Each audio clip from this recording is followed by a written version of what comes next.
अनादिनिधनो देव शङ्खचक्रगदाधरः अक्षयः पुण्डरीकाक्ष प्रेतमोक्षप्रदो भव। राधे राधे मित्रों, आज पुनः आपके बीच संस्कारों के क्रम में जो अंतिम संस्कार है, जिसका नाम ही अंत्येष्टि संस्कार है, उस संस्कार की चर्चा, उस संस्कार की आज बात करेंगे। मित्रों, पहला संस्कार गर्भाधान से हम लोगों ने शुरू किया था। थोड़ा बड़ा तो लग रहा था कि 16 संस्कारों के वीडियो बनाने में दिक्कत आएगी, लेकिन भगवान की कृपा हुई और लगभग हमारा सारे संस्कार अच्छी तरह से संपन्न हो गए। अब ये अंत्येष्टि अंतिम संस्कार है, इस संस्कार की आज चर्चा करें। मित्रों, जैसे गर्भाधान संस्कार से लेकर के 15 संस्कारों के हमने चर्चा की कि हर संस्कार का बहुत महत्व होता है, उसी तरह से जो ये अंत्येष्टि संस्कार है, इसका भी बहुत ज़्यादा महत्व है। बहुत ज़्यादा महत्व इस संस्कार का है। आज के समय में मित्रों, संस्कारों को निभाना थोड़ा मुश्किल तो होता है, लेकिन कोशिश करनी चाहिए जहाँ तक हो सके हर संस्कार को निभाया जाए और सही तरह से किया जाए। पीछे के संस्कारों में और इस संस्कार में अंतर ये है मित्रों, अगर ये संस्कार सही रूप में नहीं किया गया तो जीव की सद्गति नहीं होती है। ये बहुत बड़ी बात है, उसको मुक्ति नहीं मिलती। इसलिए सबसे ज़्यादा महत्व इस संस्कार का बन जाता है। इस संस्कार की जानकारी हमें होनी चाहिए और ये संस्कार पूरे विधि विधान के साथ में होना चाहिए। हमारा बहुत बड़ा कर्तव्य, अगर पिता गए, दादाजी जा रहे, जो भी जा रहे हैं, उनके बाद वालों का सबसे ज़्यादा इस पे ध्यान होना चाहिए। उन्होंने तो अपना कर्तव्य निभा दिया, उन्होंने जो करना था हमारे लिए किया, लेकिन अब हमारा कर्तव्य बनता है कि हम उनके साथ उस संस्कार हमको कैसे निभाना चाहिए। तो ये ना, इस संस्कार का नाम है अंत्येष्टि संस्कार। ज़्यादा लंबी बात नहीं करते, अंत्येष्टि संस्कार इसका नाम है। अंत्य बोलते हैं अंतिम, इष्टि का मतलब होता है यज्ञ, यानी अंतिम यज्ञ। ये अंत्येष्टि संस्कार क्यों किया जाए, इस अंत्येष्टि संस्कार के पीछे का उद्देश्य क्या है बंधुओं? तो ये अंत्येष्टि संस्कार का उद्देश्य है जीव की सद्गति। जीव की सद्गति हो, यही इसके पीछे का उद्देश्य है। जिसके निमित्त ये संस्कार किया जा रहा है, जिसका ये संस्कार किया जा रहा है, उस जीव की सद्गति हो, कहीं उसका पतन न हो। ये संस्कार का बहुत बड़ा महत्व है। और ये संस्कार जब मृत्यु शैया पर जीव पड़ा हुआ है या चला गया है, ऐसे समय में ये अंत्येष्टि संस्कार किया जाता है। मृत्यु के समय पर या मृत्यु के अनंतर किया जाने वाला संस्कार का नाम है अंत्येष्टि संस्कार, जिसकी हम चर्चा कर रहे हैं।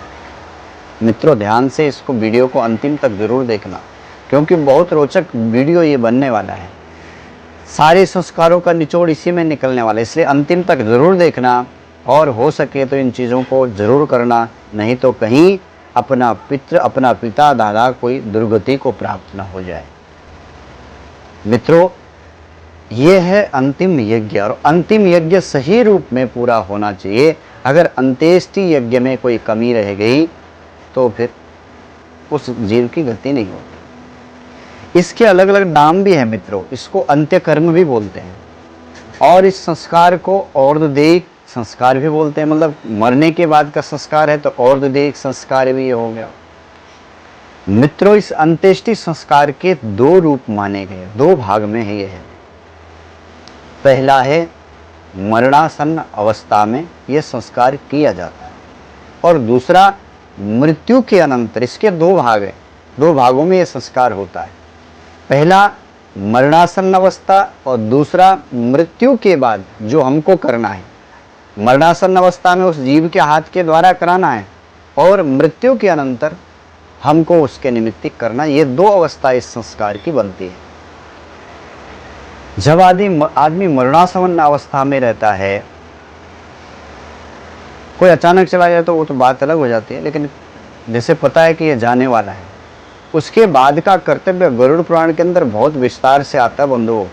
कभी अवसर मिले ना गरुड़ पुराण सुनने का कहीं, तो गरुड़ पुराण को जरूर सुनिएगा किसी विद्वान के मुख से। उसमें हर चीज का बहुत बड़ा विस्तार है इन चीजों का। तो मरणासन्न अवस्था में जब जीव आता है, उसके परिवारी जनों का और उसके पुत्र का, उसके बेटे का, बेटी का कर्तव्य क्या बनता है। उसमें स्पष्ट लिखा है कि आप जो मर रहा है उसके पास आकर के व्यर्थ की बातें नहीं करनी, पारिवारिक बातें बिल्कुल नहीं करनी।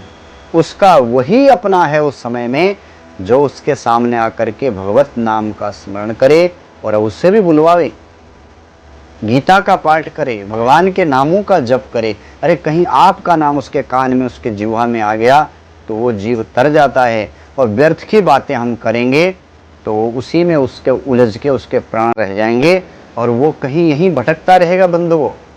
इसलिए उस समय में सबसे पहला कर्तव्य ये है कि जो हम परिवारी जन हैं, उसके जो हम उसके आदमी हैं, उनको केवल भगवान नाम स्मरण, गीता पाठ, विष्णु सहस्त्र नाम पाठ, ये सब पाठ उस समय में करना चाहिए।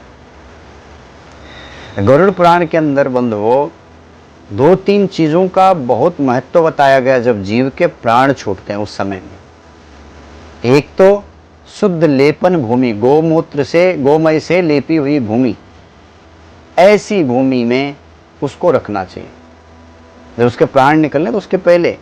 अब शहरों की बात है, टाइल्स सबने लगा रही तो गोबर कहाँ लगाएंगे, तो गोमय हो उसके छिड़काव या गोमूत्र का शुद्ध भूमि में पोछा लगा लें। इसका बहुत महत्व गरुड़ पुराण के अंदर आया है। दूसरा, तुलसी का महत्व। जब आदमी के प्राण निकल रहे हैं उसके पास में तुलसी वृक्ष हो, इसका बहुत महत्व। और गंगा जल, इसका बहुत महत्व। साथ में शालिग्राम शिला, भगवान विष्णु की शिला, भगवान विष्णु का रूप है शालिग्राम, शालिग्राम से। और कुसा और तिल, ये चीज़ों का मृत्यु के समय में बहुत ज़्यादा महत्व है। अगर ये जो आदमी मर रहा है उसके पास में अगर ये सब चीज़ें हैं तो उसने मुक्त हो जाना है, उसने तर जाना है। भगवान कहते हैं कुश मम रोम समुद्भूता, मेरे रोमों से कुश की उत्पत्ति हुई है। और मम स्वेद, भगवान कहते हैं मेरे स्वेद से तिल की उत्पत्ति हुई है। इसलिए इनका बहुत महत्व है। गंगा जल उसके पास में हो, तुलसी की छाया में अगर कोई चला गया ना तो वो तो सीधा मुक्त होने वाला है। जो आदमी जा रहा है, जो उसके हैं, पुत्र है, बेटा है, परिवारी जन है, उसका कर्तव्य है कि उस आदमी के हाथ से भगवान का पूजन करा दें, शालिग्राम का पूजन करा दें। उसके हाथ से वो नहीं कर सकता, उसका हाथ छुआ करके कर दे। और उसके बाद शालिग्राम का जो अभिषेक का जल है, चरणामृत है भगवान का, उसको उस मृत आदमी के मुख में डाल दे जो मर रहा है। तुलसी का पत्र उसके मुंह में डाल दे, गंगा जल डाल दे। ये सब पवित्र करने वाले हैं, ये तारने वाले हैं। शालिग्राम का जल, तुलसी का जल, गंगा जल, ये सब अगर मुख में चला गया तो उस जीव की सदगति हो जाती है। भगवान कहते हैं जहाँ तुलसी, शालिग्राम, कुश, तिल इत्यादि रहते हैं, गंगा जल रहता है, वहाँ पे यमदूत नहीं आते, वहाँ पे धर्मराज के दूत आते। इतना महत्व है इनका। इसलिए जो परिवारी जन उनका ये कर्तव्य बनता है। मरणासन्न अवस्था में जब जीव आ गया तो उस समय में बंद हो, उसकी सदगति के लिए दान करना चाहिए। दान का बहुत बड़ा महत्व होता है। उसकी सदगति के लिए दान जरूर करना चाहिए। गोदान करना चाहिए, सुवर्ण का दान करना चाहिए, भूमि का दान करना चाहिए, तिल का दान करना चाहिए। ये मरणासन्न अवस्था में उस व्यक्ति के हाथ से उसके जो उत्तराधिकारी हैं बिना कंजूसी के ये सब चीजें करनी चाहिए। लोग हर जगह ढूंढ लेते हैं, उसका तोड़ कुछ ना कुछ ढूंढ लेते हैं। इसलिए इसका तोड़ नहीं ढूंढना। ये चीजें उसके जो उत्तराधिकारी बनने वाला है उसको सामर्थ्य अगर दिया है तो ये सब चीजें करना चाहिए। बहुत महत्व है इसका। हिरण्यदानम, गोदानम, पृथ्वी दानमेव च एतानि वै पवित्राणि तारयन्त्यधि दुष्कृतम। महाभारत के अंदर ये वर्णन आया, गरुड़ पुराण के अंदर भी इस तरह का कई जगह वर्णन मिलता है। हिरण्य दान, सोने का दान, गोदान, पृथ्वी का दान और अन्य दान, जो भी दान है, ये सब पवित्र करने वाले हैं। जिंदे में कर लो तो बात अच्छी है, बाद में कहाँ भरोसा रहना, लेकिन फिर भी उत्तराधिकारियों का कर्तव्य है। उसके निमित्तिक अगर कर दिए तो कितना बड़ा भी पापी क्यों नहीं है बंधुओं, वो कितना बड़ा पापी भी क्यों नहीं है, मुक्त हो जाए। गोदान की तो बहुत महिमा है। गवाम मध्येव साम्यम, भगवान कहते हैं मैं गौ के अंदर बसता हूं। जीवन में 5 धेनु का दान करना चाहिए। मृत्यु के समय में परिवारी जन का कर्तव्य बनता है कि गोदान करे। अभी शहरों में थोड़ा मुश्किल है, इसलिए जीते जी कहीं ना कहीं कर देना चाहिए। उसमें पहली धेनु जो है वो है ऋणोपधेनु, ऋण से छूटने वाली धेनु, जो हमें ऋण से, हमारे जीवन में 3 ऋण हैं, देव ऋण, पितृ ऋण और मनुष्य ऋण। ये 3 ऋण हैं। इन तीनों ऋणों से छूटने के लिए जो ऋण धेनु दे जाती है वो इन ऋणों से हमें दूर करती है। दूसरी होती है पापोप धेनु, जो हमें ज्ञात और अज्ञात, जो हमने जानकारी में जानबूझकर अनजाने में जो पाप किए हैं, उन पापों से मुक्ति कराती है पापोप धेनु, जो हमने जाने में और अनजाने में जो पाप किए उनसे। तीसरी जो हम धेनु दान करते हैं उत्क्रांति धेनु उसको बोलते हैं, ताकि मृत्यु के समय में आदमी को ज्यादा कष्ट न हो, इसलिए वो धेनु का दान किया जाता है, मृत्यु के समय का कष्ट न होता है। चौथी है वैतरणी धेनु। वैतरणी नदी बहुत खतरनाक बताया गया गरुड़ पुराण के अंदर। ये पय सोणिक अस्थि वाली नदी है, इससे पार तभी जीव हो सकता है अगर उसने वैतरणी धेनु दान की हो। ऐसा वर्णन गरुड़ पुराण के अंदर आता है। गौ पुच्छ को पकड़ करके वो जीव उस नदी से पार होता है, गाय के पुच्छ पकड़ो। इसके बाद होती 5वीं जो धेनु दान है वो है मोक्ष धेनु। वो इसलिए की जाती है ताकि जीव को मोक्ष की प्राप्ति हो, जीव मुक्त हो जाए। इसके लिए वो धेनु दी जा गाय दान किया जाता है। 5 धेनु की बात वर्णन आया, तो कम से कम एक तो हो जाए अपने जीवन में। आज के समय में असंभव जैसे लगता है, लेकिन गांव में ये सब काम हो सकता है। बंधुओं, गरुड़ पुराण के अंदर यम मार्ग का बड़ा भयंकर वर्णन आया, भयंकर। गरुड़ पुराण सुन के कई लोग तो डर जाते हैं। भयावह कष्टकारी है यम मार्ग, पापियों के लिए, दुष्टों के लिए यम का जो मार्ग है वो बड़ा भयंकर है, और पापी लोग बड़े कष्ट से उस मार्ग से जाते हैं। यमदूत उनको बहुत यातना देते हैं, बहुत कष्ट देते हैं। जब वो जीव उस मार्ग से इतने कष्ट को भोगते हुए जाता है,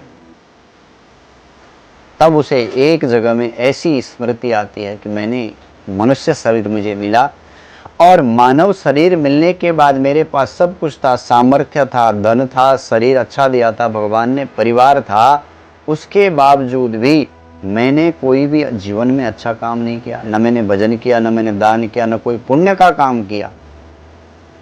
ऐसे मैंने जीवन बिता दिया। यमदूत कहते हैं क्यों, जीवन में तूने कुछ पुण्य का काम किया? नहीं किया। बैतरणी में पड़ जा। प्यास लगती है, बोलते पय सोने, उसको दे देते हैं। छाया मांगता है तो उसे धूप में पटक देते हैं। तब जीव का सोचता है कि इतना सुंदर शरीर मिलने के बाद मैं कुछ नहीं कर पाया। इसलिए बंधुओं, जो उसके बंधुजन होते हैं, वो जो यहाँ उसके निमित्तिक देते हैं ना, वही उसको प्राप्त होता है, और उसी को वो खाता है, उसी से उसको शांति मिलती है। इसलिए उसके जाने के बाद उसके परिवारीजनों का कर्तव्य बनता है कि उसको जरूर करें। अंत्येष्टि संस्कार बहुत महत्वपूर्ण संस्कार है, ये सब उसके हाथ से करा दे।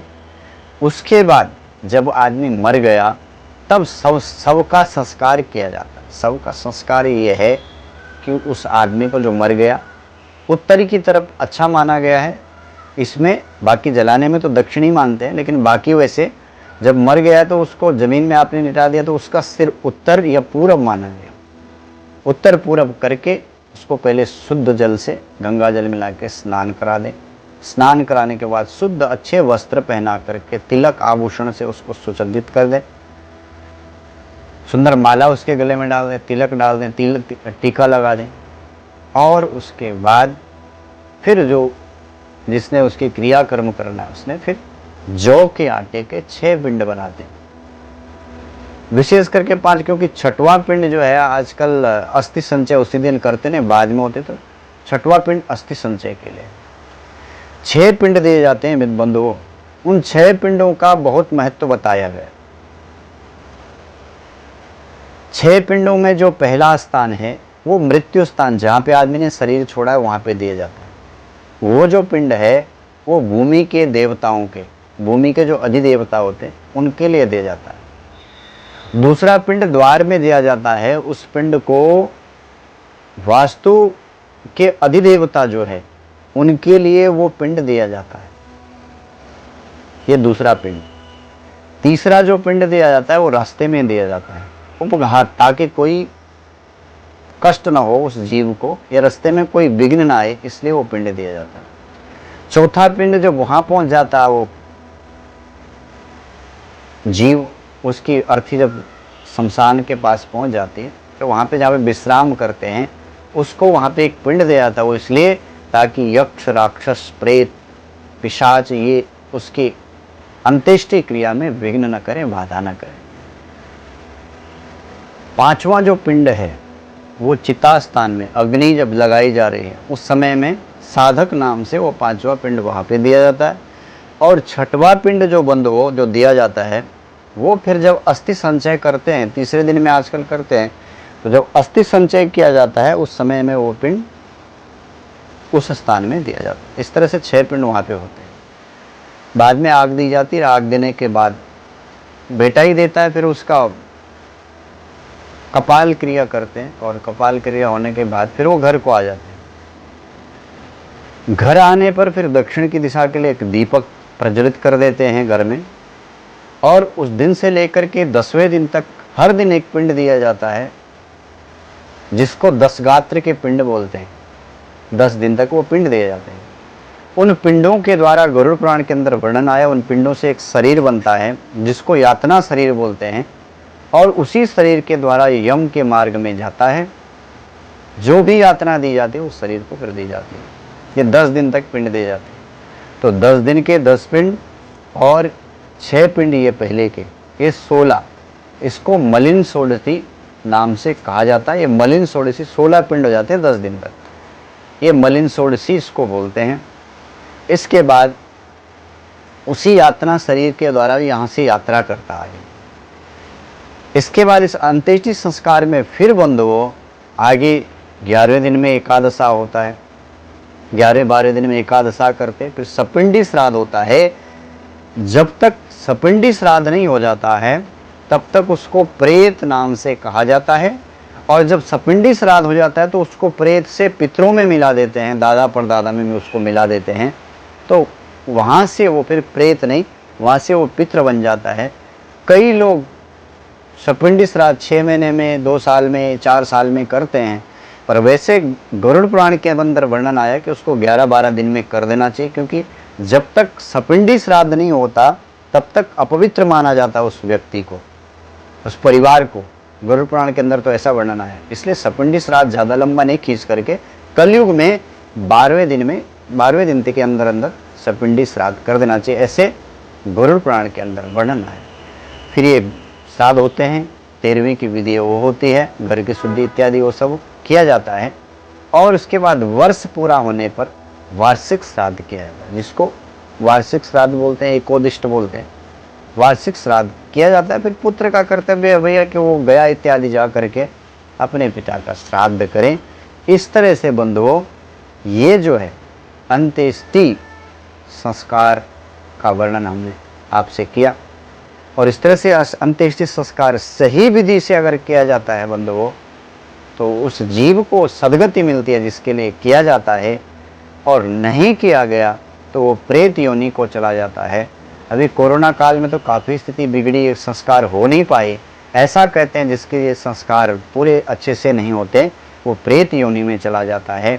और प्रेत योनि ऐसी है बंधुओं, जिस योनि में पड़े हुए जीव की उसको आप कितना भी यहाँ से दे दो उसको कुछ मिलने वाला नहीं, क्योंकि वह वायु रूप में रहता है और भटकता रहता है, प्यास से तड़पता है, भूख से तड़पता है, उसको कुछ प्राप्त नहीं होता है। फिर उसकी सद्गति के लिए फिर शास्त्रों में अलग अलग चीज़ें बताई गई, जैसे उसमें नारायणी नागवली नारायणी की जाती है, और भी बहुत सारे साधन हैं। और सबसे श्रेष्ठ उसमें यही है कि समस्त पितरों के उद्धार के लिए अगर जीवन में सामर्थ्य भगवान ने दिया है तो श्रीमद् भागवत की कथा पितृमुक्ति, पितरों को मुक्त करने वाली है, सद्गति देने वाली है। अगर जीवन में सामर्थ्य रहता है तो श्रीमद् भागवत की कथा अपने समस्त पितरों की मुक्ति के लिए करनी चाहिए। नहीं तो बंधु वो प्रेत बन करके वो भटकता रहता है, फिर पितृदोष आता है, घर में खूब सारा आने के बाद भी रोग रहते हैं, उलझनों में आदमी रहता है, कोर्ट कचहरी में ज़िंदगी बढ़ पड़ा रहता है, बीमारी में सारा पैसा चला जाता है। ये सारा कारण पितृदोष का होता है। अगर किसी की सही रूप से सद्गति ना की जाए तो ऐसे जीवन में सब चीज़ें आती हैं। शायद आपको ये अच्छा लगा होगा। अच्छा लगे तो शेयर ज़रूर कीजिएगा, ताकि ये संस्कार सबके पास तक जाएगा और सब लोग फिर इस संस्कार को सही रूप में कर पाएंगे। चलते चलते आप सबसे निवेदन जरूर करूँगा, आप मेरे YouTube चैनल को सब्सक्राइब जरूर कीजिएगा और शेयर भी जरूर कीजिएगा। संस्कारों के क्रम में अब आपसे विदा लेता हूँ। 16 संस्कार आज पूरे हो रहे हैं। इसके बाद भी नई नई जानकारी, नई नई वीडियो लेकर के आपके बीच में आता रहूँगा। आप सबको राधे राधे।